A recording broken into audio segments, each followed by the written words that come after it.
Hello बच्चों, आप सभी का स्वागत है आपके मास्टर जी का अपना ऑनलाइन क्लास में। तो चलिए आज हम लोग को पढ़ना है अलजेब्रिक एक्सप्रेशन। अलजेब्रिक एक्सप्रेशन क्या होता है?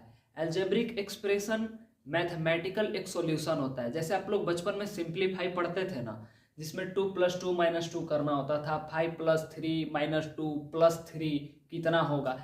इस प्रकार का जो क्वेश्चन आप लोग बनाते हैं, तो बस इसी को हम लोग कहते हैं सिंप्लीफाई।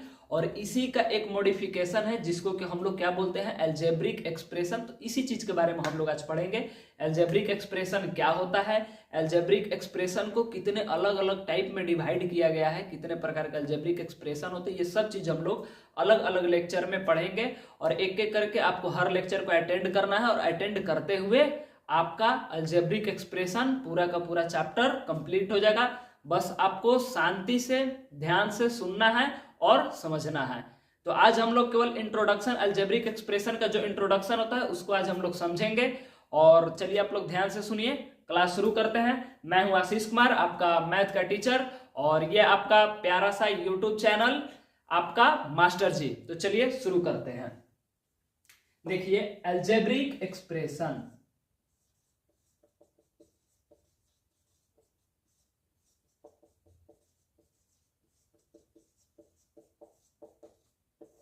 ये है आपका चैप्टर का नाम, अलजेब्रिक एक्सप्रेशन। अलजेब्रा, उसको कैसे एक्सप्रेस करते हैं, मतलब कैसे उसको हम लोग दिखाते हैं, कैसे वर्णन करते हैं अलजेब्रा को, उसी चैप्टर का नाम है आपका अलजेब्रिक एक्सप्रेशन। तो आओ देखो अलजेब्रिक एक्सप्रेशन क्या होता है। अलजेब्रिक एक्सप्रेशन में आप लोग एक चीज पढ़े होंगे, टर्म। टर्म क्या होता है, अलजेब्रिक एक्सप्रेशन जब हम लोग लिखते हैं तो आप लोग जैसे अलजेब्रिक एक्सप्रेशन का बहुत छोटा सा एग्जांपल दे देते हैं, 2x² + 5x + 5 या +6। ऐसा ये जो पूरा का पूरा एक जो दिख रहा है ना, पूरा का पूरा जो भी चीज लिखा हुआ दिख रहा है, बस इसी को हम लोग क्या बोलते हैं बाबू, इसी को बोलते हैं अलजेब्रिक, इसी चीज को बोलते हैं हम लोग अलजेब्रिक एक्सप्रेशन। समझ में आ गया? तो इसी चीज को अलजेब्रिक एक्सप्रेशन बोलते हैं। तो हमको समझने की पूरा का पूरा बनता कैसे है, आ जाओ देखो ये कैसे होता है, क्या होता है, इस चीज को हम लोग ध्यान से समझेंगे। आपको बस शांति पूर्वक पूरा का पूरा लेक्चर अच्छे से अटेंड करना है और समझना है। और जब नोट्स बनाइए तो नोट्स खुद से क्लास में लेकर के बैठ जाइए और लेकर के शांति से बनाते रहिए। तो पहले हम लोग को क्या समझना है, टर्म क्या होता है।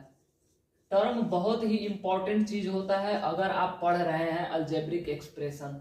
समझ में आ गया? तो जब पूरा का पूरा अलजेब्रिक एक्सप्रेशन पढ़ते हैं तो इसमें एक टर्म होता है। तो देखिए टर्म क्या होता है, ये जो आपको दिख रहा है 2x², 5x³ 3a² b² etc। तो ये जो चीज दिख रहा है ना, कौन कौन सा, ये वाला, ये वाला और ये वाला, ये जो टोटल का टोटल दिख रहा है, ये आपको पूरा एक अलग अलग सबको दिखाया जा रहा है। तो ये जो चीज है ना, बस इसी को हम लोग क्या बोलते हैं, टर्म बोलते हैं। अब इसका जो है देखिए, 2 को अलग नाम से जानते हैं, x को अलग नाम से जानते हैं, और ये जो आपका छोटा सा जो ऊपर में 2 दिख रहा है उसको अलग नाम से जानते हैं। तो सबको हम लोग बहुत अच्छे से समझेंगे कि किसको क्या क्या बोलते हैं। देखिए ये जो आपका टर्म दिख रहा है, अब टर्म में जब हम लोग एंट्री किए हुए हैं, टर्म में जब हम लोग घुसे, तो टर्म में घुसने के बाद हम लोग जब पता कर रहे हैं ये पूरे का पूरा टर्म हो गया।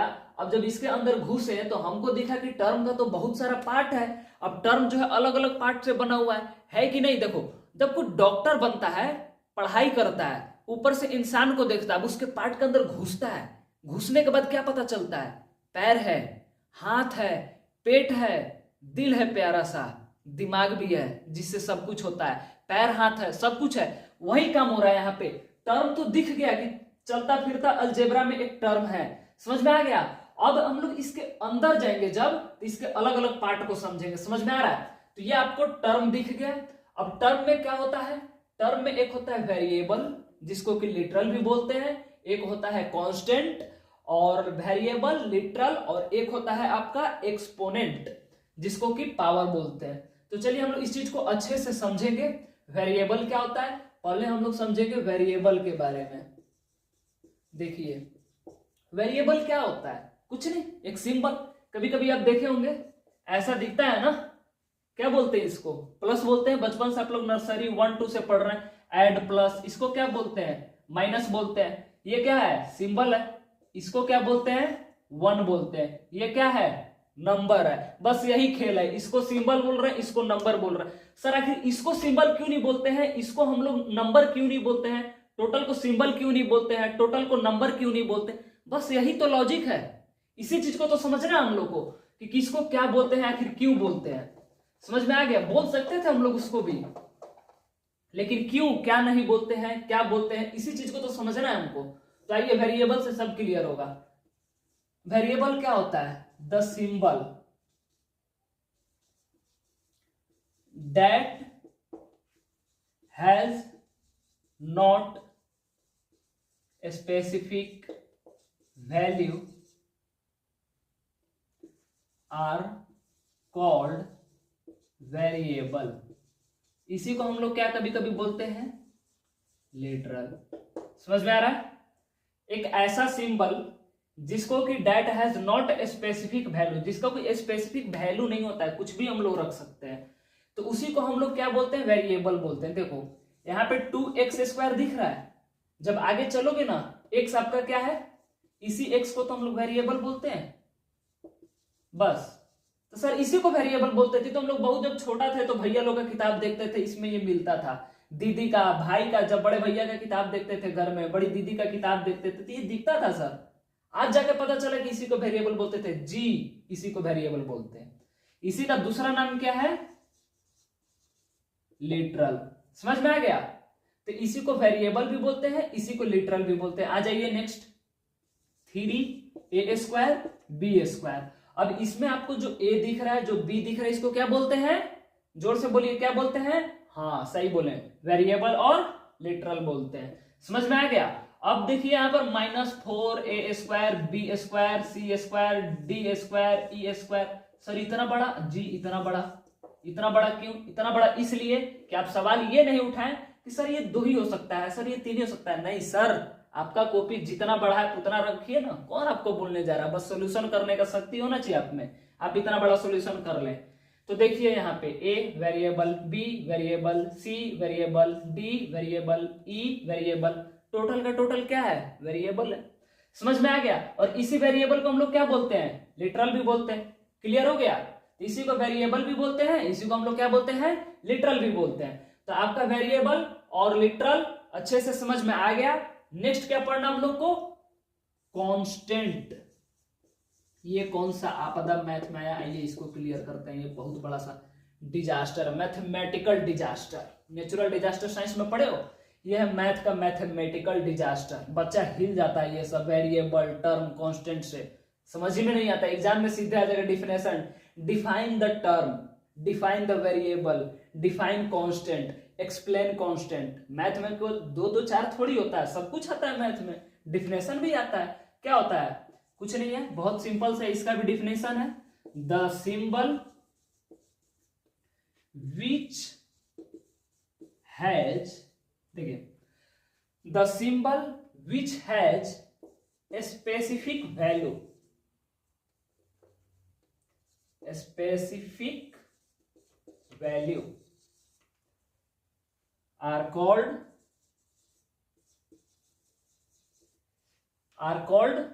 constant। समझ में आ गया? इसी को क्या बोलते हैं हम लोग? कांस्टेंट बोलते हैं। एक ऐसा सिंबल जिसका कि कोई स्पेसिफिक वैल्यू हो, मतलब कि अगर आप 2 लिख देते हैं तो उसका 2 ही वैल्यू है, अगर 5 लिख देते हैं उसका 5 ही वैल्यू है, 10 लिख देते हैं उसका 10 ही वैल्यू है। यहां तक क्लियर है? अब ये कांस्टेंट जो है इसका हम एग्जांपल दे देते हैं, एग्जांपल से आप लोगों को बहुत बढ़िया से समझ में आ जाएगा। जैसे अभी वेरिएबल का हम लोग एक एग्जांपल दे दिए, एग्जांपल देकर के वेरिएबल को हम लोग क्लियर कर दिए, उसी तरीके से कांस्टेंट का भी एग्जांपल दे देंगे, ये भी आप बहुत अच्छे से समझ जाइएगा। चलिए देखिए कांस्टेंट का एग्जांपल। अब यहां से एक आधा डाउट जो है छोटा छोटा सा आपका क्लियर करते चलेंगे। अब ये स्पेसिफिक वैल्यू का बहुत झंझट चल रहा है, आइए बताते हैं स्पेसिफिक वैल्यू। अब जैसे यहाँ पे आपको दिख रहा है ना 2a² b², अब ये जो छोटा सा 2 दिख रहा है, ये वाला 2, इसको हम लोग क्या बोलते हैं? कांस्टेंट। समझ में आ रहा है? इसको क्या बोल रहे हैं हम लोग? कांस्टेंट बोल रहे हैं। जोर से बोलो, क्या बोल रहे हैं? कांस्टेंट जी। अब ये जो 12 दिख रहा है, 12 जिसको कि हम लोग 12 बोलते हैं, 12 बोलते हैं, आप जो बोलते हैं उसी भाषा में समझिए।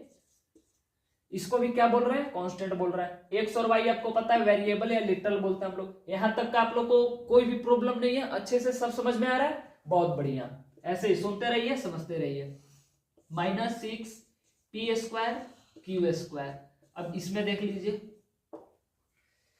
ये जो आपका 6 दिख रहा है ना, ये भी क्या है, कांस्टेंट। यहां तक समझ में आ गया ना। अब सर आप एक बात बोले थे, क्या बोले थे भाई, हम बोले थे the symbol which has a specific value are called constant. तो वो सिंबल जिसका कि कोई एक स्पेसिफिक वैल्यू है उसको हम लोग क्या बोल रहे हैं, कांस्टेंट बोल रहे हैं। अगर स्पेसिफिक वैल्यू नहीं है तो क्या बोल रहे हैं, वेरिएबल बोल रहे हैं। तो सर आप ये कह रहे हैं कि इसका मतलब अगर x दिया हुआ है तो इसका वैल्यू x नहीं है। नहीं बाबू, इसका वैल्यू x नहीं है। अगर ये चीज अगर आपको अभी बोल देते हैं कि इसका वैल्यू x नहीं है, तो आप ये जो पूरा का पूरा अलजेब्रिक एक्सप्रेशन जो समझ रहे हैं ना, इसका आप जलेबी छान दीजिएगा। हमको जलेबी नहीं ना छानना है, हमको सबको एक्सप्लेन करके अच्छे से समझना है। और आप हमको ये याद दिलाएंगे, कमेंट कीजिएगा सर आप बोले थे नेक्स्ट वीडियो में ये बताएंगे कि x जो है ये इसका स्पेसिफिक वैल्यू नहीं है, ये वास्तव में x नहीं है। समझ में आ गया, ये चीज हम आपको आगे चल करके नेक्स्ट वीडियो या नेक्स्ट वीडियो में जरूर बताएंगे। ये डाउट आपका जरूर क्लियर हो जाएगा। तो अभी के लिए ये डाउट को डाउट ही रहने देते हैं। बाहुबली 1 में बाहुबली क्यों मराया था, अगर उसी में बता दिया जाता था तो 2 देखने का मजा ही नहीं आता ना। 2 इसीलिए तो बना कि बाहुबली का राज छिपा रहा है, कटप्पा क्यों मारा बाहुबली को। तो बाहुबली 2 बना तो राज खुल गया ना जी, बस राज को राज रहने दे। नेक्स्ट एपिसोड आएगा, नेक्स्ट एपिसोड में ये सब राज खुल जाएगा। समझ में आ गया। केजीएफ देखें चैप्टर 1 कुछ राज छिपा हुआ था ना, चैप्टर 2 में क्लियर हुआ। अभी आप लोग का पुष्पा 2 आया है, झुकेगा नहीं, पता नहीं कौन नहीं झुक रहा है। तो टर्म वेरिएबल कांस्टेंट यहां तक क्लियर हो गया ना। ये द है, अगर नहीं समझ में आ रहा है इसको हम अच्छे से लिख देते हैं, नहीं तो बाद में कहिएगा सर उर्दू लिख रहे हैं, इंग्लिश पढ़ा रहे हैं कि उर्दू पता नहीं। इंग्लिश पढ़ा रहे हैं जी, उर्दू तो हमको खुद नहीं आता है। देखो, the symbol that has not a specific value are called variable या लिटरल। पूरे को एक्सप्लेन कर देते हैं। ये जो वेरिएबल है, वेरिएबल में क्या कहा जा रहा है, एक ऐसा सिंबल जिसका कि कोई भी स्पेसिफिक वैल्यू नहीं है। मतलब कि जो वैल्यू आपको दिया गया है वो वैल्यू अस्थाई नहीं है। बाबू समझो, अगर x है, x के जगह पे अगर आगे चल के आप मैथ पढ़े होंगे या कभी देखिएगा, x के जगह पे कुछ भी हो सकता है। x के जगह पे हम लोग अगर सोल्व करें, x का वैल्यू सुने, x का वैल्यू निकालना है, find the value of x। वही तो हम कह रहे हैं, x का वैल्यू आगे चल के कुछ और हो जाता है, ये स्पेसिफिक नहीं है। 4 वही रह जाएगा, 5 वही रह जाएगा, 6 वही रह जाएगा, लेकिन a b c d p q r s t x y z सबका वैल्यू चेंज होते रहता है अकॉर्डिंग टू सिचुएशन। समझ में आ गया। देखो, constant the symbol which has a specific value are called constant. ये भी फिर से बता देते हैं, एक ऐसा सिंबल जिसके पास एक स्पेसिफिक वैल्यू है, मतलब जो दे दिए वो वही है, कोई नहीं चेंज करने वाला है, कोई भी नहीं चेंज करेगा, हम भी नहीं, आप भी नहीं, बात खत्म, कोई नहीं करेगा। 2 12 6 वही रहेगा, p वो नहीं रहेगा, p बदल जाएगा, है कि नहीं, p q हो जाएगा, q p हो जाएगा। नहीं, ऐसा कभी नहीं होगा, बोलना भी मत कि p q हो जाएगा। क्या होगा, p के जगह पे अगर दे देता है, बुक में आगे चल के पढ़िएगा, नेक्स्ट लीनियर इक्वेशन जब चैप्टर बताएंगे आपको, पढ़िएगा find the value of p, find the value of x। जब ये सब चीज मिलेगा तो p का वैल्यू पता करेंगे, q का वैल्यू पता करेंगे, जो होगा उसका वैल्यू पता करेंगे। Any variable we would have to find the value if that will be given. Okay, तो अगर वैल्यू दिया हुआ होगा, अगर क्वेश्चन में ये दिया हुआ होगा कि अगर आपको वैल्यू फाइंड करना है तो हम लोग वैल्यू को फाइंड कर लेंगे, डोंट वरी। ओके, थोड़ा देख ले आपका क्लास अच्छे से चल रहा है कि नहीं, रुक तो नहीं गया चलते चलते। तो इसको आप लोग एक काम कीजिए कि अच्छे से स्क्रीनशॉट ले लीजिए, हम हट जाते हैं और इसको लिख लीजिए, उसके बाद हम इसको मिटाते हैं। तब तक देख लें वीडियो का क्या कंडीशन है। चलिए, आपका क्लास बहुत अच्छे से स्मूथली चल रहा है, तो इसी तरीके से क्लास चलते रहे, क्लास का मजा लेते रहिए, समझते रहिए, और आज का दिन भी आप आगे बढ़ ही गए। तो ऐसे ही आपका हर दिन आगे बढ़ रहा है, हर साल आगे बढ़ रहा है, आपका क्लास भी आगे बढ़ेगा, आप भी आगे बढ़ेंगे। कंप्लान नहीं पिए हैं जी, बहुत जान लगाना पड़ रहा है। तो ये सब चीज आगे बढ़ते रहेगा, बस आप शांति से एक जगह आप बैठ जाइए, आपको नहीं आगे बढ़ना है, समय को आगे बढ़ने दीजिए, समय के साथ आप अपने नॉलेज को बढ़ाते चले जाइए। समझ में आ गया? देखो सब सूख गया, मेहनत बहुत करना पड़ रहा है। तो ये सब चीज को ध्यान से आप लोग करते रहिए, समझते रहिए, जितना भी बता दिया गया है। पता नहीं क्या प्रॉब्लम आ गया है कि नहीं मिट रहा है।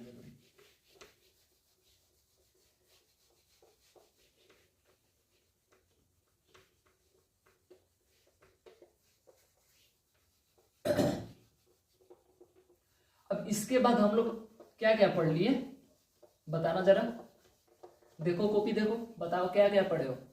टर्म पढ़ लिए जी, बहुत बढ़िया।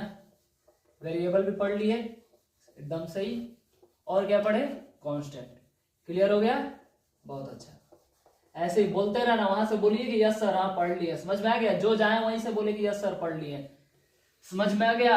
आपका कमेंट हमें ये बताता है कि आप पढ़ रहे हैं कि नहीं पढ़ रहे हैं, आपको समझ में आ रहा है कि नहीं आ रहा है, आपको क्या डाउट है, नहीं डाउट है। पता है एक लाइन कहा जाता है, more read more confusion, no read no confusion. पढ़िएगा तभी आपको डाउट आएगा, और जो पढ़ेगा ही नहीं उसको तो डाउट आना ही नहीं है ना। तो चलिए, टर्म कर लिए आप, वेरिएबल कर लिए, कांस्टेंट भी कर लिए। एक और काम कर लीजिए, क्या करना है सर? एक्सपोनेंट। ये कौन दवाई का नाम है सर? बचुआ, दवाई नहीं है जी, कुछ भी बोल दोगे। मैथ में दवाई, साइंस पढ़ना, साइंस में डॉक्टर बनना तो दवाई वाई का नाम रटते रहना। एक्सपोनेंट।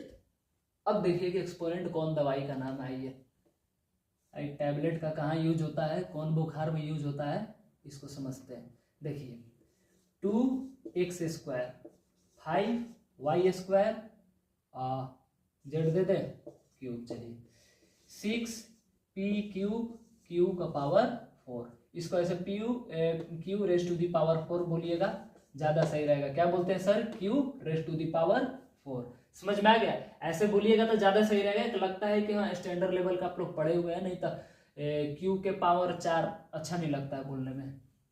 बस इसी के लिए अंडरस्टैंडिंग तो इससे भी हो जाएगा कि q⁴ है, बोलने में भी तो अच्छा लगना चाहिए ना। सब कुछ काम से मतलब होता, इतना फैशनेबल जींस क्यों आता है ना। तो इसीलिए कुछ प्रोनाउंसिएशन को भी अच्छा करना पड़ता है। मेरा उतना अच्छा नहीं है, प्रयास करते हैं हो जाए। और आप अपना अच्छा बनाइए, हम आपका मैथ अच्छा बना रहे हैं, आप अपना प्रोनाउंसिएशन अच्छा बनाइए। दुआ कीजिए मेरा भी अच्छा हो जाए। तो चलिए, एक्सपोनेंट क्या होता है सर? ये लिख दिए टर्म, एक्सपोनेंट यहाँ है, यहाँ टर्म नहीं बचवा। आओ ना देखो बताते हैं क्या होता है। इसको जानते हो ये? हाँ सर बिल्कुल जानते हैं, तुरंत तो बताए नीचे कांस्टेंट। इसको जानते हो? हाँ जानते हो ना। हाँ बहुत सही। क्या बोलते हैं इसको? जोर से बोलो। वेरिएबल। यहां तक समझ गया? बहुत बढ़िया, दिल खुश हो गया मेरा। देखो इसको बोलते हैं एक्स, वेरिएबल लिटरल। अब ई छोटा सा बचवा क्या कर रहा है यहाँ पे? आ जाओ, इसको हम लोग इधर एक्सप्लेन करते हैं। एक अलग ले लें इसको। अब इसको अच्छे से क्लियर करते हैं। इसको हम लोग क्या बोल रहे हैं? कांस्टेंट बोल रहे हैं ना। ये सब चीज, अब ये मत सोच रहे हैं कि सर इधर उधर लिख रहे हैं तो नहीं लिख रहे हैं। A to Z आपको अपने कॉपी पर जो भी नोट्स बना रहे हैं इसी ऑर्डर में बनाते चले जाना है, बिना हिचकिचाए कि सर ये काट दिए वो काट दिए। नहीं, फिल्म देखे हो याद हो जाता है ना कहानी, चित्र भी देखते होगे तो याद हो जाता होगा कि चित्र में क्या क्या है, कौन कौन था थी, सब याद हो जाता है। बस वैसे ही इसको एक डायग्राम के रूप में बनाइए, बिना रटे सब याद हो जाएगा। समझ में आ रहा है क्या कहना चाह रहा है? ये दिख रहा है?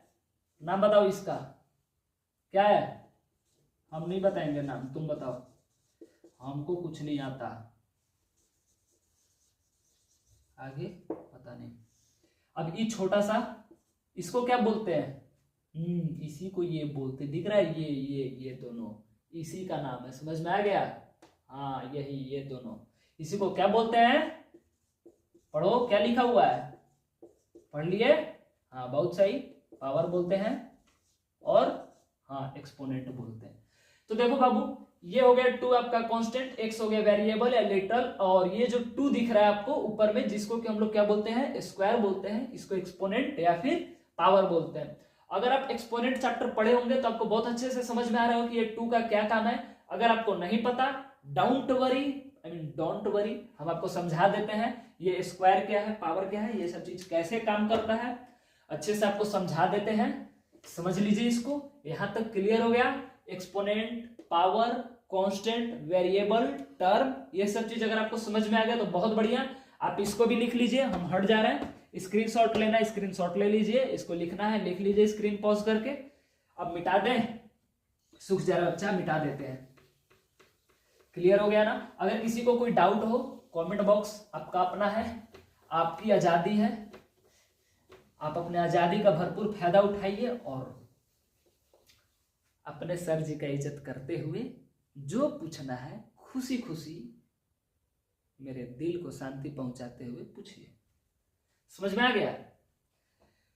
तो चलो बाबू, अब आपका ये जो दू है ना कपार पे, दुख अभी खत्म करते हैं। एक्स स्क्वायर क्या है? X square. क्या इसको कैसे लिखते हैं? X into x. सर के डाउट आ रहा है, कौन डाउट आ रहा है बच्चों? देखो बच्चों, जो डाउट आ रहा है उसको पूरा किया जाए। एक्स क्या है? स्क्वायर है। एक्स गुणा एक्स मल्टीप्लाई एक्स कितना हो जाएगा? X square. अच्छा सर, अगर मान लीजिए कि इसके ऊपर 3 होगा तो 3 बार एक्स को मल्टीप्लाई करेंगे। एकदम सही, समझ में आ गया तुमको, बहुत बढ़िया, समझ में आ गया ना। अगर एक्स हो गया, अब कुछ और लेते हैं, ए ले लेते हैं। ए का पावर कितना कर दे बाबू? 5 कर दे 5। चलो 5 कर देते हैं। सर ए का पावर 5 है तो कितना होगा? 5 बार ए मल्टीप्लाई होगा। अरे बहुत बढ़िया, मजा आ गया, 5 बार मल्टीप्लाई हो गया, इसी तो समझना है। हो गया ना, बहुत सही। बी के ऊपर पावर 7 कर देते हैं। देखो बी मल्टीप्लाई 3 हो गया, 4 हो गया, 5 हो गया, 6 हो गया। गिन लो, 1 2 3 4 5 6 और 6। ये कितना हो गया? 7 हो गया। मतलब यही बोलिएगा आप कि जितना पावर है उतना बार मल्टीप्लाई करना है। अगर आप ये सोच रहे हैं तो आप सही हैं, क्योंकि ये लिखने का एक शॉर्ट फॉर्म है। अगर आप बताइए कॉपी 10 रुपए का छोटा सा और उसमें आज एक्स का पावर 100 लिखिए तो माने एक पेज खत्म, है ना। बस उसी का ये उपाय है कि नहीं।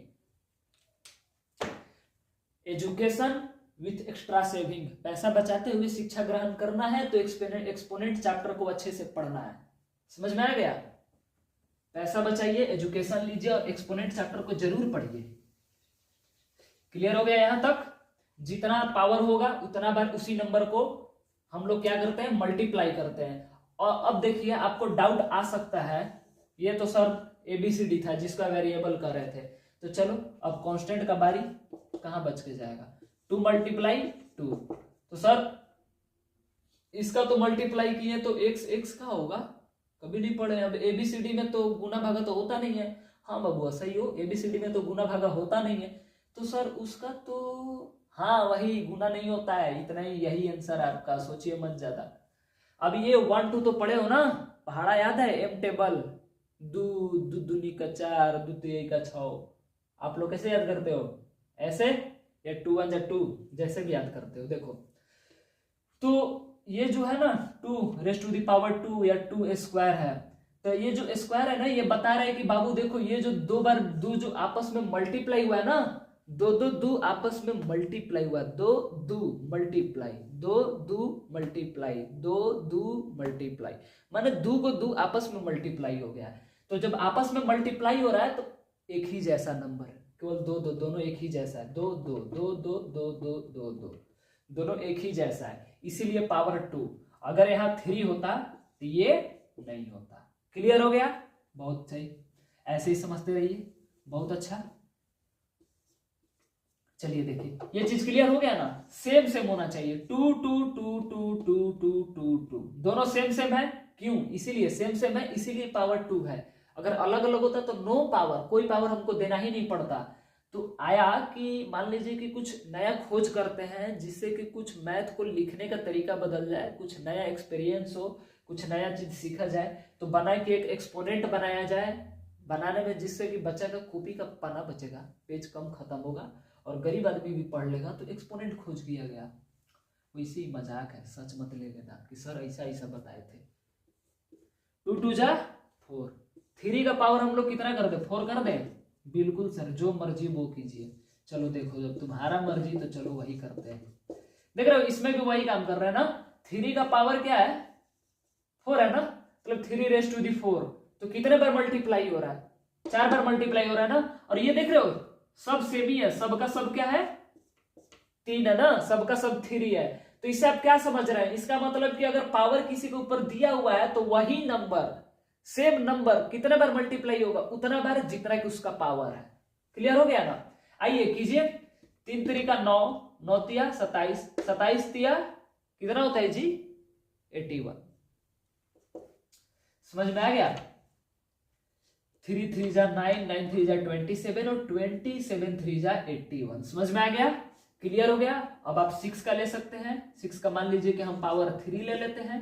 क्या कर दे इसको, 6 × 6 × 6, 6 का 36, 36 छक्का कितना होता है, 6, 6 18, 19 20 21, 216, 216।